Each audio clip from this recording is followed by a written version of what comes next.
Indonesia kembali menambah koleksi medali di SEA Games 2021. Kali ini datang dari cabang atletik yang disumbangkan oleh Abdul Hafiz, atlet lempar lembing, dan Maria Londa Natalia, atlet lompat jungkat. Berlaga di Miding Stadium, Sabtu 14 Mei, Hafiz mencatatkan lemparan sejauh 70,58 meter. Kalah dari atlet tuan rumah Nguyen Van Huy yang meraih emas dengan lemparan sejauh 70,87 meter. Kemudian Maria Londa Natalia di nomor lompat jangkit mencatat lompatan sejauh 13,45 meter. Berlaga di tengah gerimis, kedua atlet mengaku minim persiapan saat latihan dan kurangnya persiapan oleh penyelenggara sehingga hasil yang digapai tidak maksimal. Target balas dendamnya apa? Waduh, emas Kak, target balas dendamnya.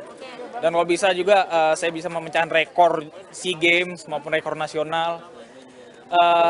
Saya nggak mau beralasan juga ya kayak emang saya ngerasa di kemarin itu puasa performa saya itu benar-benar turun. Waktu di tes juga dari kesehatan medis itu massa otot semuanya saya itu turun. Dikarenakan intensitas latihan saya dikurangin di selama puasa itu tadi sih Kak. Mungkin pada saat tadi saya berlomba, saya agak sedikit trouble pada saat di awalan karena memang kemarin tidak bisa mencoba lapangan sama sekali karena lapangan belum siap untuk dicoba. Jadi hari ini saya adalah hari pertama untuk langsung ke perlombaan tanpa percobaan, tapi semua itu sudah saya jalani dan sudah saya selesaikan dengan baik pada hari ini. Dengan medali yang diraih, Hafiz masih bertekad untuk memberikan emas untuk Indonesia di ajang internasional selanjutnya.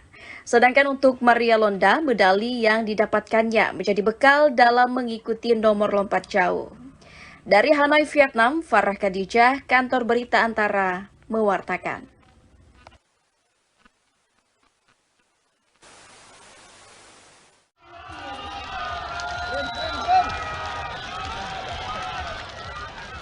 Menteri Pekerjaan Umum dan Perumahan Rakyat Basuki Hadimuljono yang juga sekaligus Ketua Persatuan Olahraga Dayung Seluruh Indonesia PB-POTSI menjelaskan kesuksesan tim dayung dalam menambah emas untuk Indonesia tidak terlepas dari konsistensi atlet untuk berlatih. Saat ditemui pada ajang perlombaan renang di Stadium Maidin Watersport, Hanoi, Vietnam, ia menjelaskan cabang olahraga dayung di bawah POTSI terus mendapatkan prestasi terbaik. Terbukti dengan berhasil mengumpulkan 8 emas dan 6 perak dari berbagai nomor. Indonesia.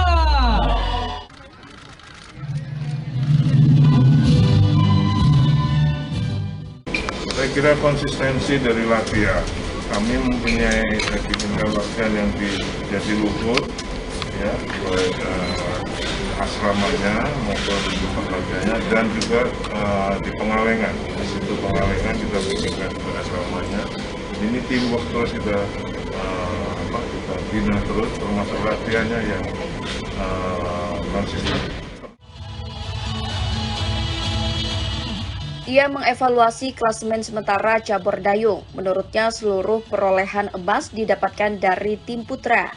Sehingga ke depan model pelatihan tim putri perlu diperkuat lagi, terlebih dalam rangka multi-event seperti SEA Games 2021 Vietnam. Dari Hanoi, Vietnam, Cynthia Gesino, Kantor Berita Antara, mewartakan.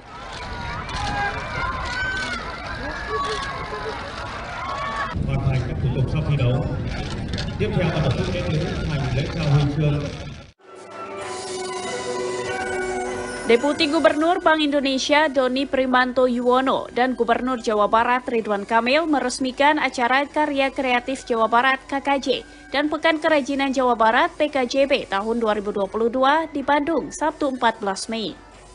Gelar pameran produk kreatif terbesar di Jawa Barat ini melibatkan 87 pelaku usaha mikro, kecil, dan menengah UMKM dengan produk premium kria, fashion, kuliner, dan animasi.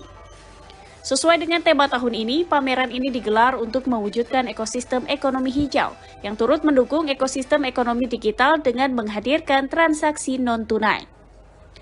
Menurut Gubernur Jawa Barat Ridwan Kamil, pihaknya mendorong masyarakat mendukung ekonomi hijau dengan mengurangi penggunaan karbon atau menggunakan energi terbarukan yang tidak menghasilkan emisi gas karbon. Salah satunya dengan membeli produk lokal dengan konsep ekonomi hijau.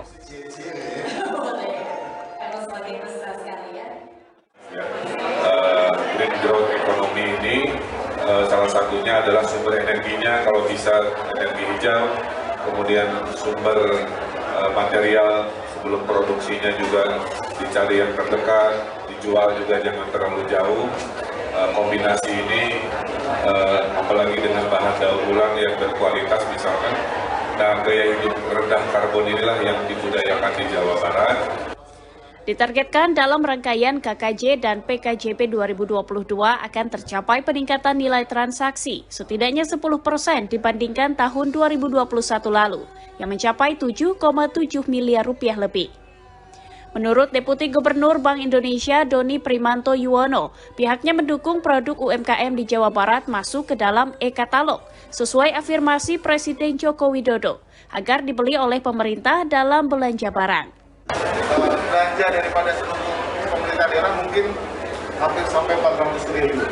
Ya.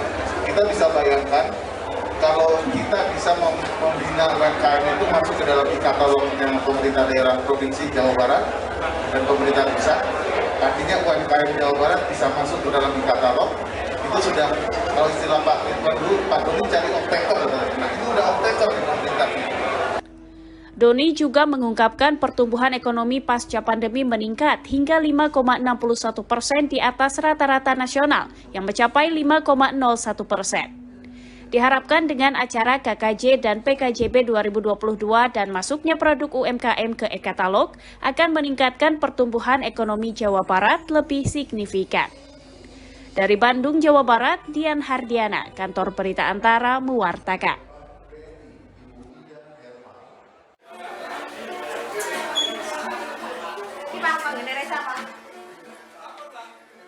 Bertempat di studio kayu di tengah padukuhan Gabahan, Imogiri, Kabupaten Bantul, Daerah Istimewa Yogyakarta, sebanyak 42 karya seni anggota GoArt asal Yogyakarta, Sleman, Bantul, Magelang, Wonosobo, Solo, Surabaya, Jakarta, Tangerang, dan Denpasar dipamerkan.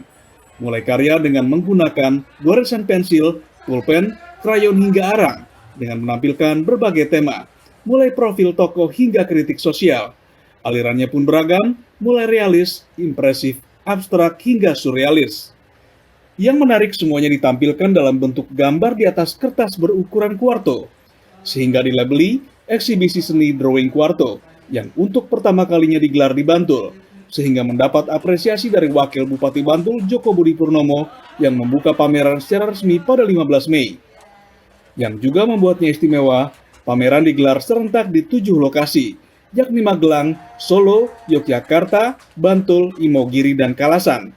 Setiap peserta membuat 7 karya yang disebar ke 7 lokasi. Selain itu, pameran drawing kuarto juga digelar bersamaan dengan pameran lebih dari 150 komunitas di seluruh Indonesia. Di bahasa rupa itu ada pembeda antara lukisan dengan gambar. Jadi gambar itu lebih ke keterampilan teknis ya.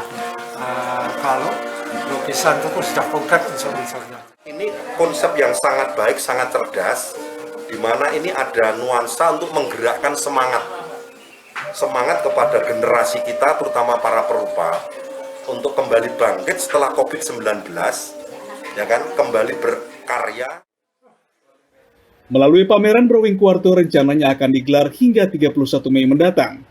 GoArt ingin menjadikannya sebagai gerakan untuk mendekatkan seni menggambar atau drawing art ke masyarakat, untuk menunjukkan bahwa menggambar bukan seni elitis, yang bisa masuk ke ruang publik untuk dipajang di kafe, rumah makan, hingga sanggar seni, dengan target mengedukasi bahwa menggambar itu mudah dan murah, namun hasilnya wah. Dari Bantul, Daerah Istimewa Yogyakarta, Imam Prasetyo, Kantor Berita Antara, mewartakan.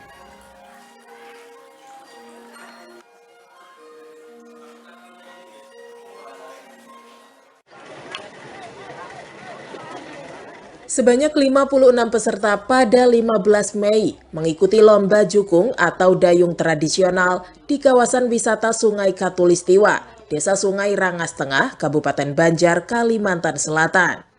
Mereka berasal dari Kota Banjarmasin, Kabupaten Barito Kuala, Kabupaten Hulu Sungai Selatan, dan Kabupaten Banjar.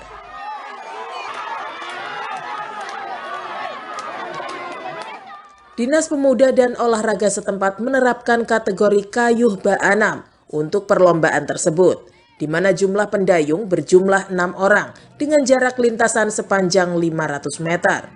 Selain memperebutkan penghargaan berupa Piala Gubernur Kalsel Cup 2022, pemenang lomba juga akan mendapatkan uang pembinaan. Ketatnya persaingan membuat beberapa peserta lomba kehilangan keseimbangan dan perahu mereka terguling. Namun hal itu justru menjadi salah satu dinamika yang membuat seru pertandingan. Yaitu menggunakan kostum baju hitam dan lawannya merah.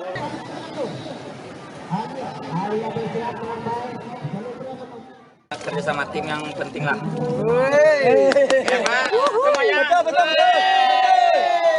Dari mana Pian Om? Dari mana? Sungai Tabuk. Sungai Tabuk.